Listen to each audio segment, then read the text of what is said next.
Predsedniku bomo dali ta lep fotelj, predsedniški.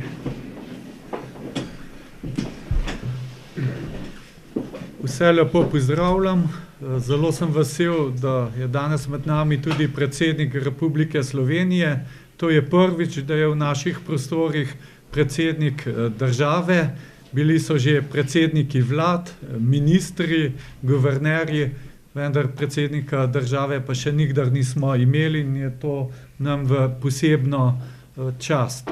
Danes je izvršni odbor razpravljal o tem, koga bo podprl na predsedniških volitvah v drugem krogu. Lahko rečem, da po dobri, kvalitetni, vsebinski razpravi je izvršni odbor stranke Desus soglasno podprl Boruta Pahorja kot kandidata, ki ga bo podprla tudi stranka Desus v drugem krogu. Razlogi za to so različni, več razlogov je. Moram najprej reči, da glede na to, koliko imamo problemov v mednarodnem okolju, kriz, od ukrajinske krize, Libije, Sirija, Irak, terorizem, masovne migracije, da smo prepričani, da prihaja čas, ko je potrebno imeti tudi potrebne izkušnje, pa ne gre samo za probleme, ki so povezane z mednarodnimi krizami, ampak tudi znotraj Evropske unije se soočamo z vprašanji, kakšna bo prihodnost Evropske unije, kje je vloga Slovenije v prihodnji Evropski uniji, kaj pomeni Brexit, kaj pomeni vprašanje Kataloncev in še vrsto drugih vprašanj.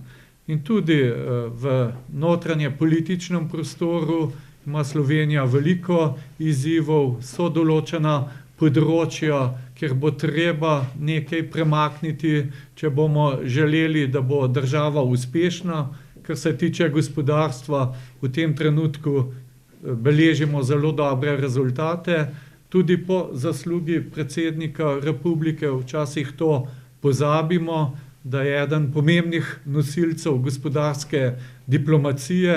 Spominjam se kar nekaj obiskov, ki so jih skupaj izpeljala z gospodarskimi delegacijami in ki so bili namenjeni temu, da odpremo nove trge, da dobimo nova naročila, zlasti za slovensko gospodarstvo. Imamo pa seveda tudi težave, recimo v zdravstvu, kjer bo potrebno spremeniti stanje, ker vemo, da smo vsi nezadovoljni. Hočem reči, da pred nami so takšni izzivi, da potrebujemo na mestu predsednika države človeka, ki ima izkušnje, in Borut Pahor je gotovo tisti človek. Bil je poslanec, bil je predsednik vlade, predsednik državnega zbora, predsednik republike, še upravlja to funkcijo. Moram reči, da midva sva skoraj 20 let politična sopotnika, imela sva pač različne faze, od odličnega sodelovanja do manj prijaznih trenutkov, vendar vedno so pa delala z mislijo, da nekaj dobrega delava za državo. In zaradi tega v stranki Desus smo se odločili, da tudi formalno damo podporo Borutu Pahorju, da postane tudi v naslednjih 5 letih naš predsednik Republike Slovenije. Jaz mislim, da glede na mednarodne izzive in tudi na izzive, ki jih ima Slovenija, da ni čas za nove obraze.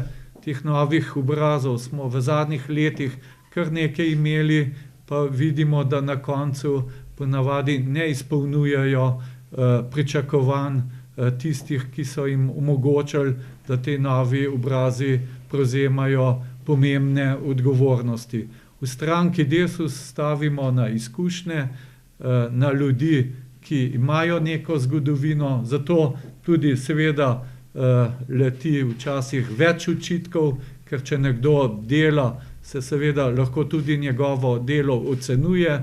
Če pa nekdo nepopisan list, nov obraz, pa lahko samo ponudi velika pričakovanja, na koncu pa ponavadi smo soočeni z razočaranjem. Zato v stranki Desus smo se odločili, da damo polno podporo Borutu Pahorju in jaz upam, da se bomo čez 3 tedne, to se pravi 12. novembra, veselili nadaljevanja tvojega mandata. Morda vodja poslanske skupine, ti morda najbolj tesno sodeluješ s predsednikom republike. No, jaz moram reči, da smo tudi znotraj poslanske skupine govorili o tem in smo se odločili, da predsednika republike, ki je tudi kandidat za predsednika republike na teh volitvah v drugem krogu, podpremo. Lahko rečem, da imam zelo pozitivne izkušnje iz najnega dosedanjega sodelovanja. Tega sodelovanja pa veste, na kadrovskem področju je kar nekaj. Zato sem prepričan, da bo predsednik dosedanje republike tudi v prihodnosti to nalogo uspešno opravljal. Izkušnje so zelo pomembne, povedano je tudi zaradi mednarodnih vseh zadev, ki se nam dejansko pojavljajo vsaki dan in vsaki teden in mesec na novo. Prepričan sem, da bo dosedanji predsednik uspešno lahko tudi mandat nadaljeval. Posebej, kar pa osebno ceni, pa je njegov pristop do državljank in državljanov in mu priporočam, da tudi v naslednjem mandatu, ki ga bo dobil, isti način in pristop uporabi. Hvala. Mogoče še Tomaž? Ti si ga pričakal, a ne, v Piranu? Ja, mi v Piranu. Torej, jaz sem vesel, da smo se odločili za podporo. Jaz sem ves čas ocenjeval, dajmo reči, pristop, ki ga je predsednik ubral in ki ga nekateri kritizirajo kot, mislim, da zelo dober. Meni je všeč, da veliko dela z ljudmi, da posveča veliko pozornosti ravno razgovorom z vsemi, od mladih in do ostalih, in da je izbral način, kjer zna pritegniti predvsem tisto generacijo mlajših, ki jih politika praviloma ne zanima. Da ne govorimo seveda o, po mojem mnenju, vzornem zastopanju naše države in tudi jaz iskreno upam, da bo naš predsednik še naslednji mandat. Gospod predsednik, gospod vodja poslanske skupine, gospod poslanec, hvala lepa za izrečeno podporo vas osebno in vaše stranke. To mi zelo veliko pomeni. Zdaj ste jo utemeljili z zelo lepimi besedami. Lepše ne bi mogli govoriti niti na mojem pogrebu. To mi daje vedeti, da sem bil deležen v prvem krogu izdatne podpore in da bo ta še večja v drugem.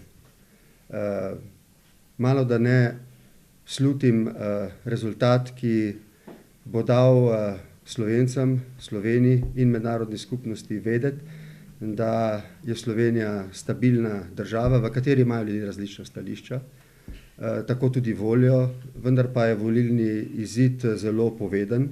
Govori o tem, da se počasi, a zanesljivo Slovenija postavlja znova na svoje noge, da si pridobiva samozaupanje spet navznoter ob vseh težavah, skrbeh, stiskah ljudi, ki jih je treba imeti pred očmi. In da si tudi v mednarodnem okolju znova krepi ugled, številna prijateljstva, ki zagotavljajo varnost. Moje 3 stvari, ki jih bom postavil v ospredje v naslednjih 5 letih, sem predstavil tudi vodstvu Desusa.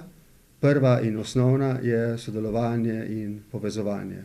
Bolj kot kadarkoli sem danes prepričan, da je sodelovanje prvi in najpomembnejši temelj potrebne enotnosti slovenske politike za soočanje s prelomnimi vprašanji naše prihodnosti. Drugič, politična stabilnost. Predsednik je danes tudi na izvršnem odboru posebej poudaril, to naredi verodostojne od mene, moj prispevek temu, da smo se od leta 2012 do leta 2017, ko sem sodeloval s 3 vladami in s 3 političnimi večinami v parlamentu, znal soočiti z izzivi stabilnosti, nestabilnosti in prispeval k temu, da smo mirno, brez političnih napetosti in odvečnih kriz reševali te probleme. In tretjič, mislim, da sem dober poznavalec z dolgoletnimi izkušnjami in znanstvi, tudi ugledom si dovolim reči, v evropski in zunanji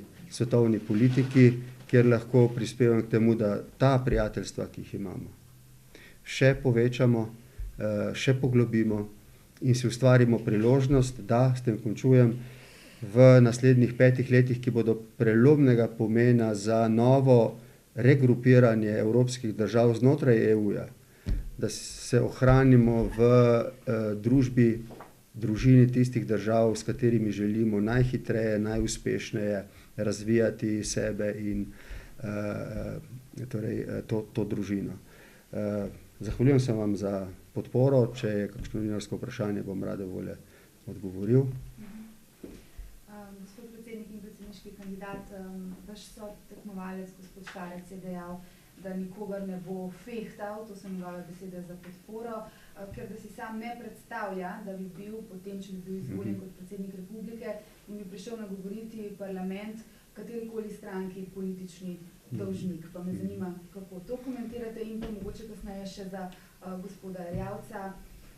Nekako več kot 600 000 je upokojencev. Menite, da jih boste oziroma kako jih boste prepričali, da grejo na volišča, glede na to, da je skoraj milijon ljudi ostalo tokrat doma?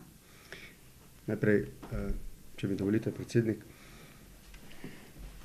v kampanji, pa tudi sicer ste lahko slišali na moj račun veliko očitkov. To, da niste slišali enega. In to je, da sem bil pri svojem delu politično pristranski.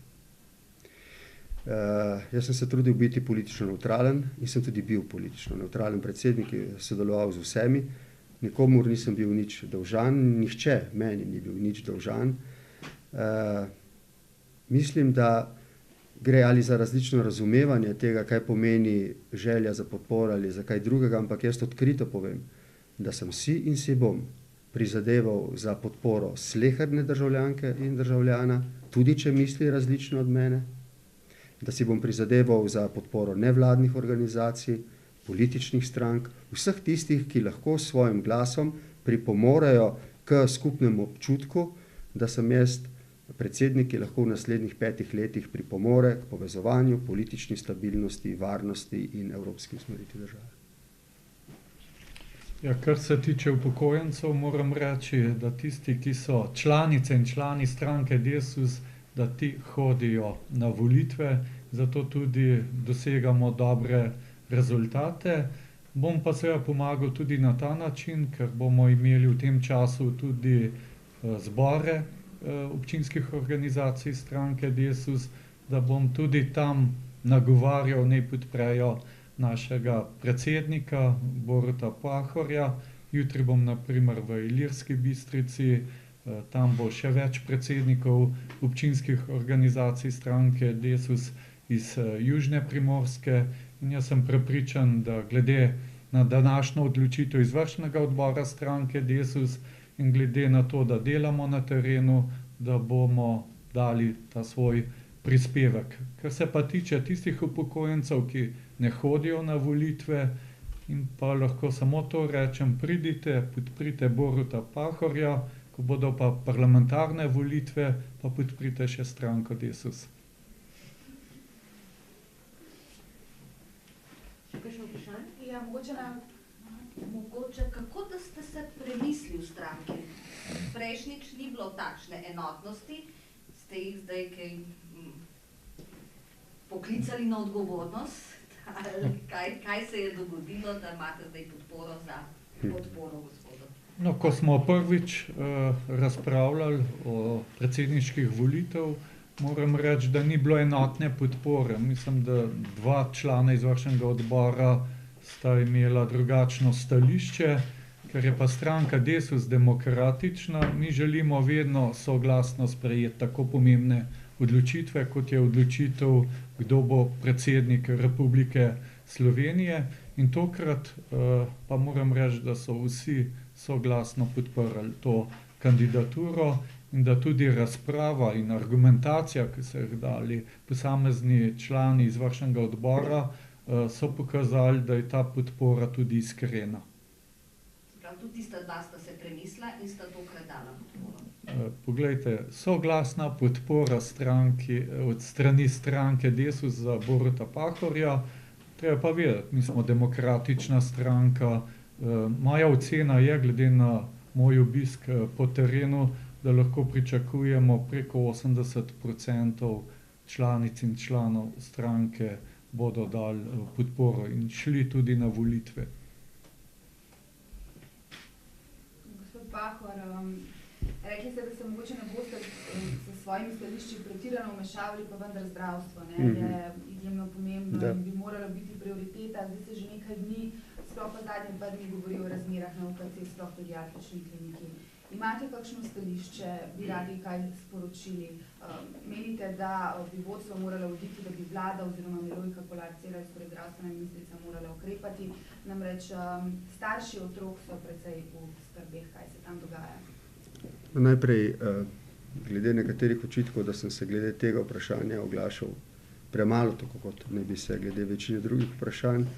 Ne spomnim, da sem imel glede potrebe po zdravstveni reformi in vsem, kar je s tem povezano, več 10 izjav v zadnjih 5 letih.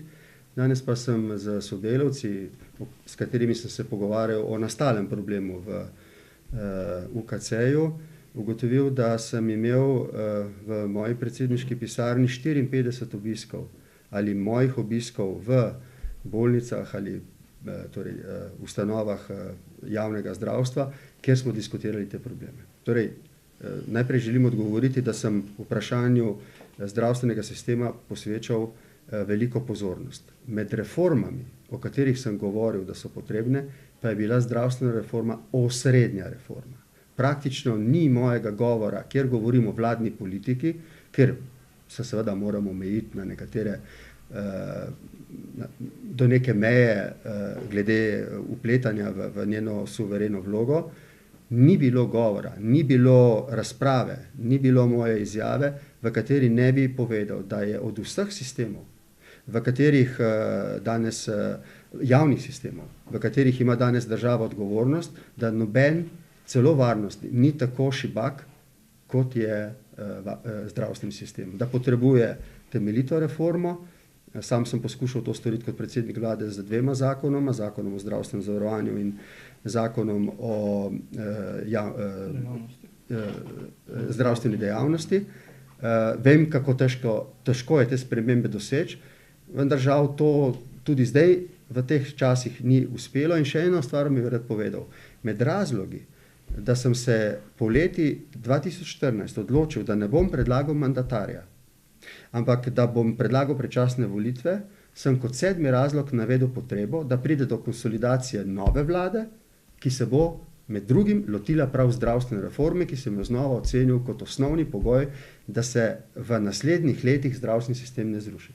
Z ministrom, bivšim, sva se, ker je bilo več vprašanj danes postavljenih v zvezi s tem, pogovarjala tudi o nastalih razmerah v UKC-ju.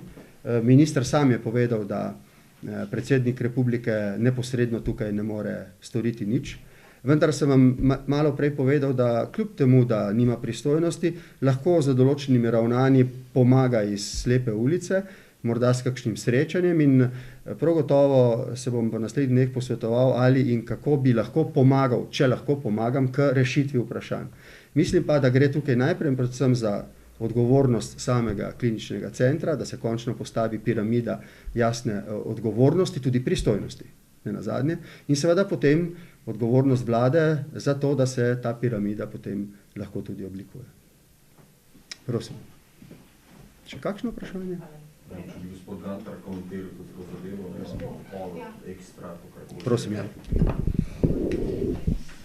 Gospod Gantar, v bistvu ste je slišati zelo nezadovoljni nad zadnjimi dogajanji, razmerami v UKC-ju.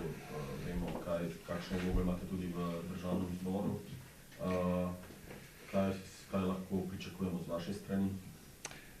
Poglejte, jaz sem v zadnjih mesecih nekako se skušal vzdrževati komentarjev, glede na to, da je izpadlo vedno, da je to prišlo na nek skoraj osebni odnos med mano in ministrico.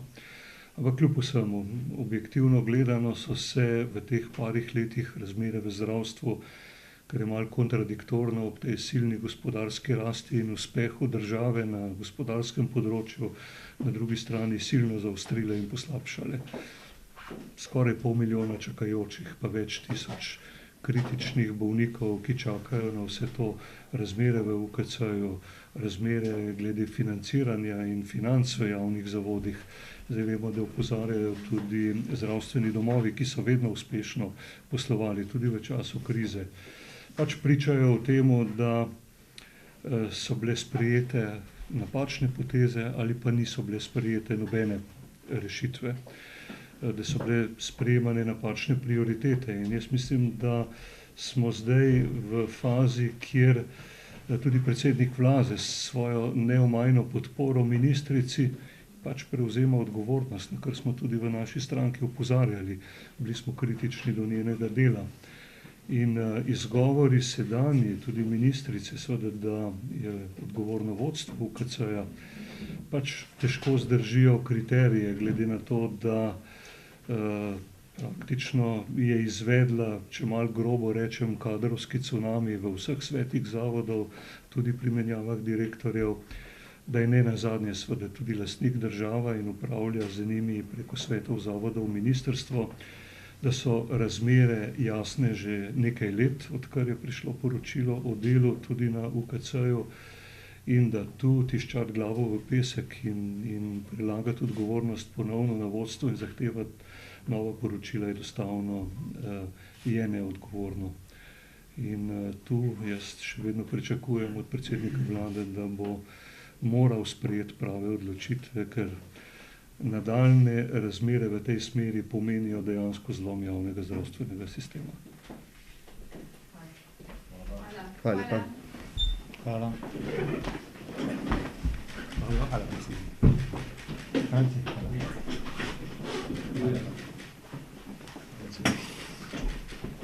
Hvala lepa.